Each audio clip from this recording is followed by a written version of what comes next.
शिवं आंगिकं भुवनं यस्य वाचिकं सर्ववाङ्मयम् आहार्यं चन्द्रतारादि त्वं सात्विकं शिवम्. स्वागतम सुस्वागतम. रंगदेवता आणि समस्त रसिकांना विनम्र अभिवादन करून रंगगंध कलान्यास 40व आयोजित उच्च पुरुषोत्तम दार्डेकर स्मृती संमिश्र जागतिक मराठी साहित्य अकादमी अभिवाचन महोत्सव 24 या स्पर्धेच्या अंतिम फेरीत संजय निकुंब वॉरियर्स जळगाव सविनय सादर करीत आहोत. खास रंगगंधच्या स्पर्धेसाठी लिहिलेली व सलग नाट्यानुभूतीचा उत्कट अनुभव देणारी संजय निकुंब लिखित नवीन अप्रकाशित रहस्यमयी गूढ कथा शिवशाहीच्या अज्ञात बेटावर सादर करते संजय निकुंब वॉरियर्स जळगाव. दिग्दर्शक संजय प्रभाकर निकुंब. यातील अभिवाचक स्वर निवेदन संभाजी, म्हातारा, येडा, शहजादा आणि गावकरी 2, 4, 6. संजय प्रभाकर निकुंब. म्हणजे कोण? संजय प्रभाकर निकुंब. छत्रपती शिवाजीराजे, आलमगीर औरंगजेब आणि गावकरी 1, 3, 5. सुहास सुधाकर दुसारी. सविनय सादर करीत आहोत शिवशाहीच्या अज्ञात पेटावर.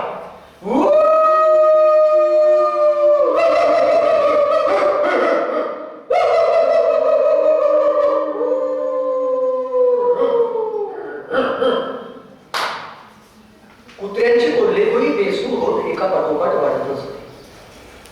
समोर स्वरात त्यांचा एकच गलका सुरू झाला. या आवाजानं एक जात सगळ्या गडकरींची झोपमोड झाली.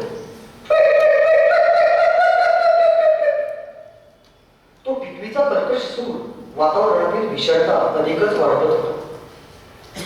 एरवी एखाद्या छिप्पाखोरला सुद्धा गडाचा अभेद्य भौसपाटा आज शिवू देत नाही असा रायरीचा आजवरचा शिरस्ता या भटक्या कुत्र्यांनी मोडलाच कसा. पाहायला गेलं तर कुत्रा तसा इमानी खाल्ल्या मिठाला कायम जाणार, पण आपल्या समूहात तो कधी कधी कावरतो, पावरतो, भुंकतो, अंगावर येतो, बटकाही धरतो. का? त्याला सुद्धा माणसातल्या बेईमानीचा वास लागतो.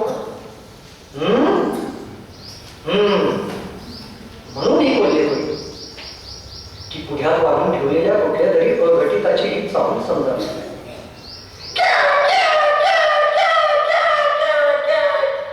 कुठून तरी गडकोटावरून अंधारातून पुन्हा राखून ताऱ्यानं भिरकावलेल्या दगडानं तो कलका विखुरला आणि मावळ खोऱ्यातल्या त्या दरीकडे सुसाटलं. मध्यंतरी काहीशी जाग आलेले पुन्हा ऊस बदलून झोपी गेले. बराच वेळ वातावरण शांत झालं. वातावरण शांत झालं तर पण तिकडे त्या दक्षिण बुरुजाखाली काळ्या कांबळीत अस्वस्थ असणाऱ्या त्या भावमुद्रा मात्र अशांत होत्या. अमावस्येच्या त्या काळ्या कवींना अंधारात रायरीच्या काळ्या कातडावर रात्रीच्या दुसऱ्या प्रहरी भर मध्यरात्री ते सचिंत मुद्रेत बसले होते. युवराज, तर हे सगळं असं आहे. गेल्या 3-4 महिन्यांपासून या चर्चांना उलट आलाय. खरं काय खोटं काय याच्या मुलाशी आम्ही जाऊच. तुर्त या सांगण्याचा अर्थ लावायला सबळ करून चालणार नाही.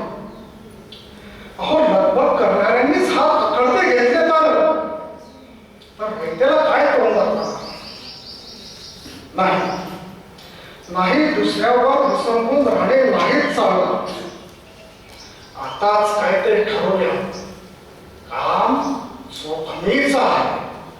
आबासाहेब, आमच्याकडून कुठलीही आपली होणार नाही. लोक काही बोलतो त्याला बोलू दे. भित्तीना अगदी कोणाड्यांनाही कान असतात हे आम्हाला ठाऊक आहे. या अमावस्येच्या मध्यरात्री इतक्या तातडीनं आम्हास मुरुडेश्वराच्या गाभाऱ्याच्या मागे आणि तेही एकांतात आपण आम्हास बोलावून घेतलं, तेव्हाच काय ते आम्ही बरोबर जाणलं आणि येताना त्या तयारीनं सांगतो. प्रसंग बागा आहे तर असू दे. आबासाहेब, लहानपणापासून आम्हीही तुमच्या मुशीतून तयार झालो. या आधीही तुमच्या मुरब्बीपणाची ताकद आम्ही पाहिली आहे आणि सांगावा काय आहे त्यापेक्षाही तो कोणी घडलाय यातच सारं काही आहे. आपली आज्ञा शिरसावंती आहे. आम्ही रात्रीला समजून मागचा 15 वेळा त्यातच गेला, तरीही वेळ कमी पडला तर त्यात सुद्धा समजून घेतील मला खात्री आहे. तुमच्यावर सारा भार टाकताना वेदना होतच नाही युवराज. युवराज, पण यापेक्षा जास्त वाईट इतरांच्या नाक करते मानसिकतेबद्दल वाटतंय का काय कोण सांगे. कळावर सारी अडवेल नाही. असो, चर्चेत वेळ गवळायला आम्ही थोडे दिवस थांबावाही उसंत नाही. युवराज, युवराज, इकडे काम द्या. इकडे काम द्या? काम? काय काय सांगितलं असेल महाराजांना आणि काय ऐकलं असेल युवराजांना? महत कष्टानं पोटच्या पोरासारखं उभं केलेल्या स्वराज्याच्या तेजोगुणाला असं ग्रहण कसं लागलं? आऊसाहेबांच्या संकल्प सिद्धीची कोणी कोणती करताय का? या आणि अशा अनेक प्रश्नांनी गडावर थैमान घातलं खरं. दोघांच्याही मुद्रा अनेक गुपितांच्या गाठोड्यांची उकल करीत असल्याचं दिसत होतं. आणि अचानक कोटवाघांचा थवा माझीकडे चिटकारत गेला. तशी दोघांची होणारी कानूस थांबली. विस्पारल्या डोळ्यांनी युवराज द्विमूल अवस्थेत. महाराजांनी तशाही स्थितीत काकडा पलीकडच्या त्या विस्तीर्ण खोड्याकडे आपली नजर टाकली. अमावस्येच्या त्या टिपून चांदण्यात त्यांनी अख्खा आरामावळ टिपून घेतला. युवराजांची स्थिती ही वेगळी नव्हती. पुन्हाही पायधून आपल्याला घेता येईल का? या कापड कवरींवर पुन्हा आपल्याला खेळता येईल का? या बेदाग रान वाटांना पुन्हा हुंकता येईल का? या शक्यतांच्या हिंदोळ्यावर त्यांच्या मनानं थोडा वेळ झोके घेतले. एक वार सारा राहिली त्यांनी डोळे भरून पाहिले आणि आवंढा घेऊन निश्चित नजरेनं महाराजांना निरोप मागितला. महाराजांच्या भावगर्भ डोळ्यातील ते अमृत कलश रात्रीच्या अंधारानं परस्पर टिकून घेतले. उरली फक्त ती गळा भेट, ती घट्ट मिठी आणि तो कातर स्वर, आबासाहेब, आम्ही परतून येऊ. काही झालं तरी बेहतर, आम्ही परत येऊ. पण तोपर्यंत काळजी घ्या. या अवघ्या स्वराज्याची काळजी घ्या. आऊसाहेबांचे आशीर्वाद आमच्या पाठीशी आहेतच. आम्हाला काही होत नाही आबासाहेब, काही होत नाही. तुम्ही मात्र तब्येतीला जपा. तुम्ही अवघ्या स्वराज्याची पोषणी. आमचं काय, आमच्यासाठी लाट गेले तरी चालतील. पण युवराज, तुम्ही असं अंगावर बोलू नका. अहो, तुम्ही पण आमच्यासाठी भाग मोडाचे आहात. त्याने अशा मोहिमा तुम्हाला कधी सोपवल्या नाहीत म्हणून अंमळकाची वाटते इतकंच. तुम्ही आमच्या छावा, तुमचा चावा इतरांना माहीत नाही. पण आम्हास तुमच्या सिंहाच्या जबड्यात हात टाकून मोजलेल्या अस्सल मराठी मिजाज माहीत आहे युवराज. या तुम्ही गडाच्या पायथ्याला किनारी भक्ती काढली की विराट उठवा. शंभू महादेव तुमच्या पाठीशी आहेच. सुखरूप आई भवानी तुमचे रक्षण करू. आणि सुसाट वेगानं वाऱ्याला मी म्हणत कातळ आड दूरवर लपलेल्या दाट झुकबातल्या त्या 25 सावल्यांनी माझीवरून स्वतःला विद्युत गतीनं पोऱ्यात विळकावून दिलं. काहीशा अपरिचित आडवाटेच्या डोंगर दर्यातील या रानवाटा अशाच ध्येयासक्ती असणाऱ्यांना सोडवता येतात हेच करत. ते गेलेल्या दिशेकडे महाराज बराच वेळ एकटक बघत राहिले. चंपाषष्ठीचा तो दिवस. महाराज, पातळच्या वस्तीला 15 दिवस झालं एक म्हातारा येड्यागत बरोबर फिरतोय. तसा परमुलखाचा दिसतोय, पण ओळख सांगना ना पाडकही सांगना. आपल्या आऊसाहेबांनी माहीत झालं तेव्हा तेसनी गडावर ताबडतोब वैदुखान्यात न्या म्हणून सांगितलं. ते काय मेंदूला धक्का की मुदतीचा ताप यामुळं तो जातोय त्याचा म्हणते. हा पण अगोदर तुम्हाला वास्तूस करायला बजावलंय. येडा येडा परमुलखा काय बडबडतोय? ओळख देत नाही म्हणजे गणित आहे ना. आणा त्याला सदैव. उत्तरेच्या मुखातून आलेला एक रेशीम विक्या मुसाफिर खाना शोधताना रस्त्यात पडला म्हणे. बस तेव्हापासून त्याची तंद्री आणि भास आभासाचे खेळ पाचड वस्तीच्या प्रत्येकाच्या मनाचा विषय झाला होता. त्याचे हातवारे आणि गूढ शब्दांनी गावातील रिकाम टेकड्यांचं मनोरंजन होत होतं. चौका चौकात तर पोरांची नेणारं त्याच्या मागेच बिरबिरत होती. महाराजांसमोर त्याला आणलं तेव्हा त्यानं नेमकं तेच केलं.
सत्तेची भूक इतकी हावरट असते ना की भक्ष्य आणि भक्ष्य याचा कुठे काही ताळमेळ लागत. इकडे गडावर बिदिली माजली. युवराज महाराजांशी देवराव करून मावळातून निघून गेले अशी रयतेत खाजगी चर्चा. तर तिकडे दिल्लीत थेट बादशाहच्या मोगलाईतही खंदपितुरीनं वारसं धरलं होतं. पण मोगलाई ऐशो आरामात लोळत पडलेल्या प्रजंच्या जीवाची बादशाहाला मोठी काळजी लागली.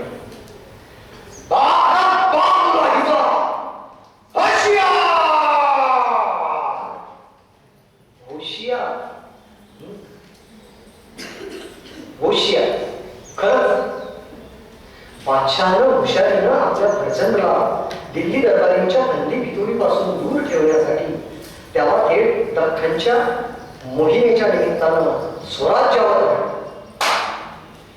सहजादे ये पूरी सल्तनत खुदा गवाह है, सियासती दारो मदार है. खैबर से पश्तून तक और कश्मीरा से मांडूक तक फैला यह तख्तो ताज आगे तुम्हें संभालना है.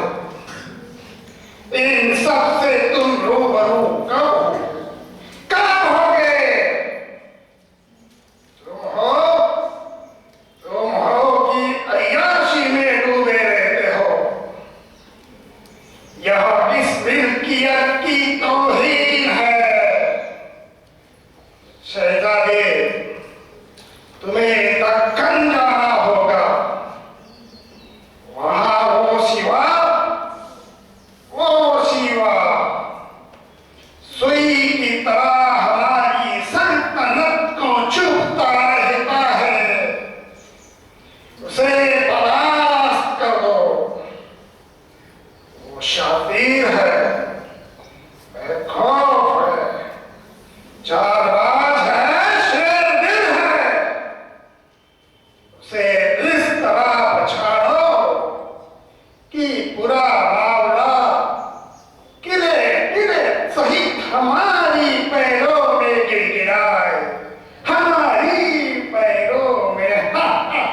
इरादों से मैं भली भांति वाकिफ हूं। रही बात उसका मावल खोरा, उसे तो मैं एक फूंक में तहस नहस कर दूंगा। आपकी कदमों में गिड़गिड़ाते हुए लेकर आऊंगा उस सिवा को।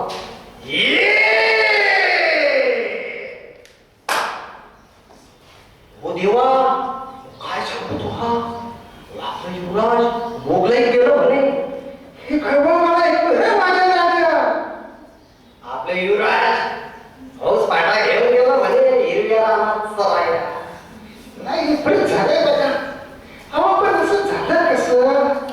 महाराजांनी कसं वाटलं असं पण? युवराज म्हणा. अरे ते जाणारच होतं. स्वरच झाला. अवदसा गेली अवदसा. आता काय? या की टाळी.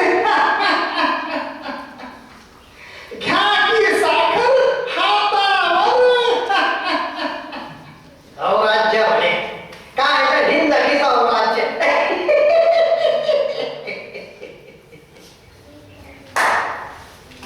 सुरुवातीचे वाड्या वस्तीतले खर्चातले हे बोल पुढे गडकोटातही तार स्वरात खुलेआम निनादू लागले.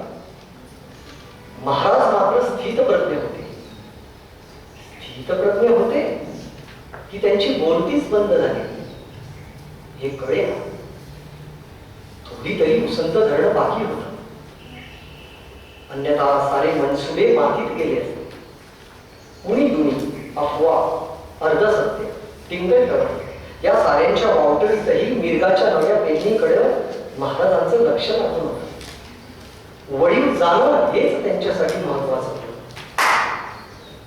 शहजादे देखो देखो ये पूरा माहौल, ये सारा मुल्क कब से तुम्हारे आशियाने का बेसब्र है.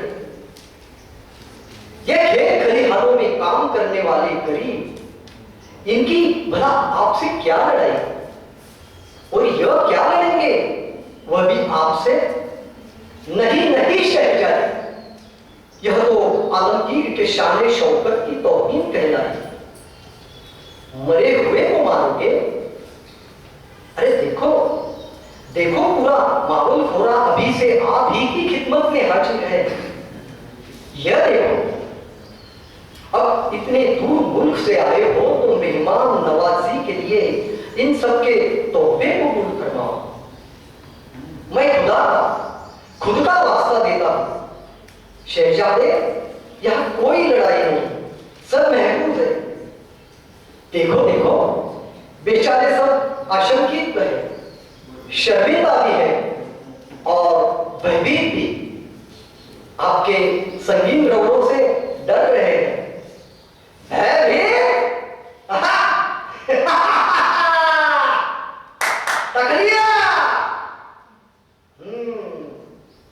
सही फरमाया युवराज, इनकी नजरें बता रही है. हम वही तो सोचे कि इतनी बड़ी सल्तनत के हम ठहरे शहजादे. अरे हमारी आहट से ही बड़े इलाके बेबस हो जाते हैं, तो फिर ये तुम्हारा ये इतना सा छोटा सा पहाड़ी इलाका हमारे बादशाह सलामत को ललकारेगा क्यों? नहीं भला क्यों?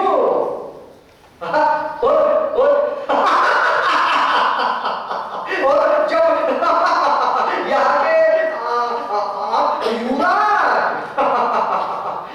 यहाँ के आप युवराज ही हमारे खेमे में जब शामिल है तो अब कौन सी लड़ाई है? और किससे? ना ना, हमारे अब्बा जान के मन में इस मुल्क को लेकर जरूर कुछ गलत फहमी है शायद. हम आज ही उन्हें पैगाम दुरुस्त भेज देंगे. भरो और भरो, शाम भरो, भरते रहो. झालं महिन्यामागून महिना 6 महिना झाला. इकडे साऱ्या मावळा महाराजांची पिंचून संभाजी मोगल्यांच्या छावणीत गेल्याचं पुराण सुरूच होतं. संभाजी पतीच्या कर्तेपणावर जळफळात असणाऱ्या काही संधी साधून मी तर राम ठरलो. नेमकं याच वेळी तिकडं मोगलाईतही भाऊबंदकी पेटली होती. दिल्लीत बंदी पितुरीचे डावपे चांगलेच रंगले. त्या धामधुमीतच गोंधळलेल्या बादशहाला शहजादा मात्र यू करू की त्यू करीचे पैगाम पाठवत राहिला. शेवटी दिल्लीची परिस्थिती हाताळण्यासाठी कंटाळून आलमगीरानं शहजादाला तातडीनं परत बोलावून घेतलं आणि ती नगरची छावणी एकदाची हल्ली. स्वराज्याच्या वेशीवरूनच तब्बल 6 महिने थांबून हे वावटळ भंगावून परत गेलं.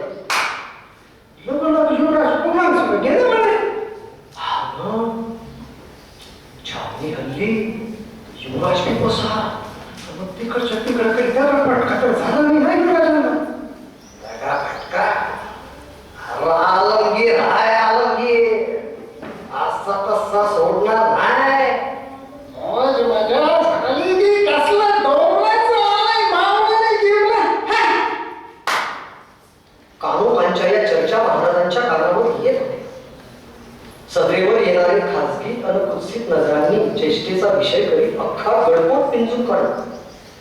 पण महाराजांनी कुणावरही त्रागा केला आणि एका भल्या पहाटे ती रोहिडेश्वराची शपथ आठवत असताना त्यांच्या हाती किल्लेदारा करवी आलेली चरण संहिता पडली. समर्थांची म्हटल्यावर त्यांनी ती क्षणाचाही विलंब न लावता उघडली.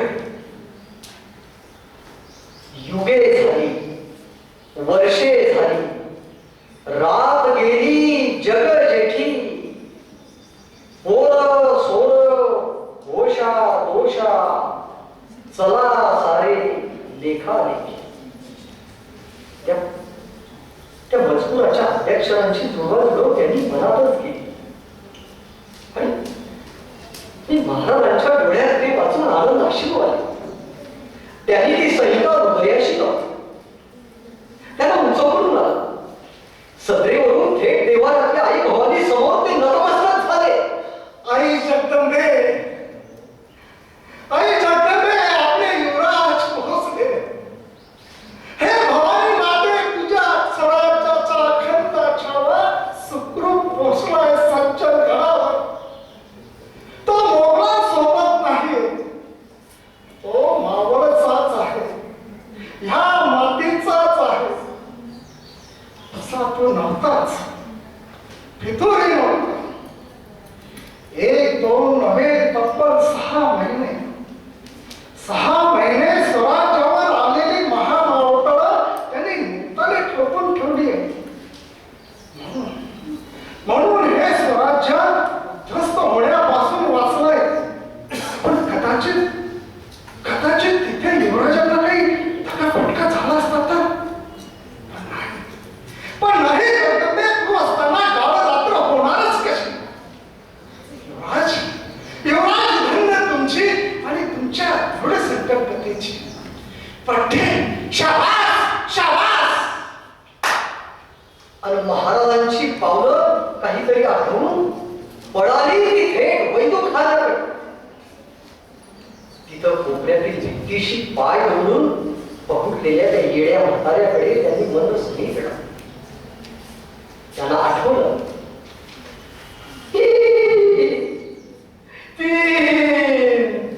गोला हाती लंग लंग रंग रंग.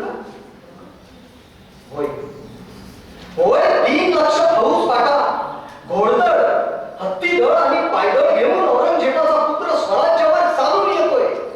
हा महत्वाचा सांगावा देणाऱ्या त्या बहिरजी नाईकाला त्यांनी कळकळून मिठी मारली. महाराजांच्या शाश्वत नयनांना आठवलं त्या दिवशी अमावस्या होती आणि आज पुनवेच्या चांदण्यात अवघं स्वराज्य धावून निघालं. इतिहासाला माहीत नसलेली बाप लेकांच्या या अज्ञात मोहिमेची आज फते झाली होती. रायरीत सनई चौघड्यांनी फेर धरला होता. रोहिडेश्वराच्या त्या गावाला शंखनाद निनादला आणि तांबूस किरणांच्या साक्षीनं स्वराज्याच्या या क्षितिजावर नवा अरुणोदय होत होता.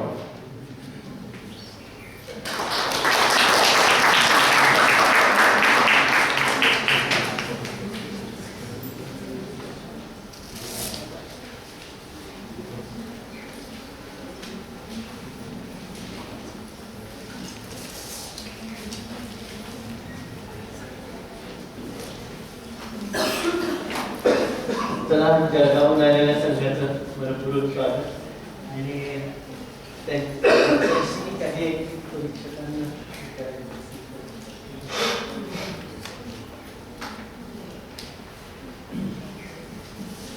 अभिनंदन. खूप स्मरणयुक्त असं नाट्याभियोजन केलं तुम्ही. स्क्रिप्टमध्ये अमावस्येला चांदणं कसं पडतं मला एक कळालं नाही. अमावस्येला चांदणं कसं पडतं? चांदणं ते वास्तवातलं चांदणं नव्हतं. हा, त्यांच्या मनात जे काही धुमारी उडत होती अमावस्येचं. प्लॅनिंगची त्यांच्या अमावस्या युद्धनीती त्याची जी अच्छा. युद्धनीती आहे. कारण अमावस्येलाच ते प्रारंभ करायचे शिवाजीराजे कुठल्याही हा. शक्यतो. तर त्यांच्या मनात हे जे काही प्लॅन ही युद्धनीती होती. कारण बऱ्याचदा संभाजीबद्दल नकारात्मक ते दिग्दर्शकी भूमिकेत म्हटलेलंच होतं की अज्ञात अशा काही मोहिमा आहेत ज्याच्यावर इतिहासात फार काही लिहिलं गेलेलं नाही. दोघडमानाने म्हटलं संदर्भ आहे. पण कोरोनाच्या काळात दिव्य मराठीने लेख आलेला होता. त्याच्यात या 6 महिने छावणी नगरची जी होती औरंगजेबाने त्याच्या मुलाचा बचाव, कारण तिकडे सगळी भाऊबंदी पेटलेली होती आणि त्याच्या मुलाचा त्याचे भाऊ दादा आणि ते सगळे त्यांचे कुटुंबीय याचा शिरच्छेद करण्याची शक्यता होती. म्हणून औरंगजेबाने प्लॅनिंगने दख्खनला पाठवून दिलं. तो शूर वगैरे नव्हता तो मुलगा आणि त्याला लढाया वगैरे आवडत नव्हत्या. बहिर्जी नायकाने ती बातमी काढून आणलेली होती. शिवाजी राजांपर्यंत ती वेगळ्या पद्धतीने पोहोचली होती. पण गडावर सुद्धा बेदिली होती. संभाजीचं वाढतं नेतृत्व गडावरच्या काही सरदारांना सहन होत नव्हतं. तर हे गोपनीय ठेवण्यासाठी फक्त बापलेकांनी ही मोहीम 6 महिन्याची ती राबवलेली आहे. म्हणून ती नगरची छावणी 6 महिने युद्ध न होतं तिथे त्याला रंगेलावस्थेत ठेवलं संभाजीने. अच्छा, ठीक, छान. विद्यार्थ्यांपैकी कोणी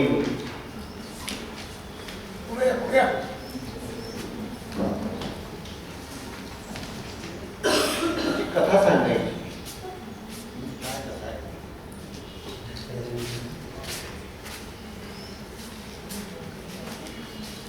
नमस्कार, माझे नाव अक्षता शरद भोयडे. मी तात्यासाहेब सामंत माध्यमिक विद्यालयाची विद्यार्थिनी आहे. सुरुवातीला तर ते कुत्र्याचे वगैरे आवाज होते ते खूप छान वाटले आणि नंतर तो वेड्या माणसाची जी भूमिका होती ती ऐकल्यावर त्याची शेवटची किंचाळी होती ती ऐकल्यावर खरंच अंगावर शहारे उठले होते आणि गोष्ट फार सुंदर होती, आवडली आणि ऐकलेली नव्हती कधीच अशी गोष्ट. आणि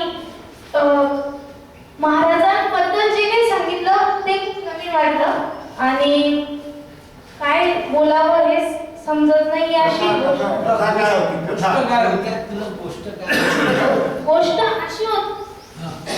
अशी होती की महाराजांमध्ये काही चर्चा झाली जी मोहीम काढायची आपल्याला त्याच्यावर काही चर्चा झाली आहे आणि महाराज त्या मोहिमेवर गेलेले आहेत आणि गावकऱ्यांना काही वेगळाच अर्थ वाटतोय त्याचा. गावकरी पण त्याच्यावर काही चर्चा करतायत ते आपण बघितलं होतं. हे मला तेवढा अनुभव आला. धन्यवाद. कोणी